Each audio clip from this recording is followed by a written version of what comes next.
tanıdıqdan yan məhəbbəti. Sən mənim başıma nələr gətirdin, ay ilk məhəbbəti, son məhəbbəti.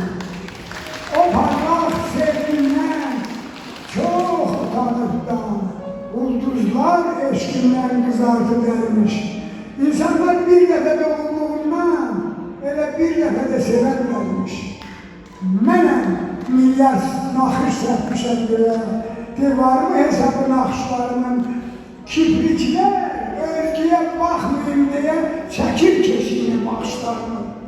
Elə sızıldayır qəlbim tar kimi, sən kimin eşkini daşıyacaqsan, bəlkə də divarlar, maşınlar kimi sən də məhəbbətsiz yaşayacaqsan. Burada tənhalıqdan laf iyrənmişəm, qoy Mesir allasın telini sənin. Gedib 72 dil öyrənmişəm, hələ tapmamışam dilini sənin. Sən bir soyuq ulduz, mən gözlərindən. Eybi yox, mənim üçün həmişə varsan, sıxma ürəyimi, ürək səhənlə. Axı sən oradasın, sən sıxmasın, Seyran bəli, elə bu mahnını, bu sözləri mahnı dilində bizim üçün Eldəniz Məmmədov ifa edəcək. Buyursun.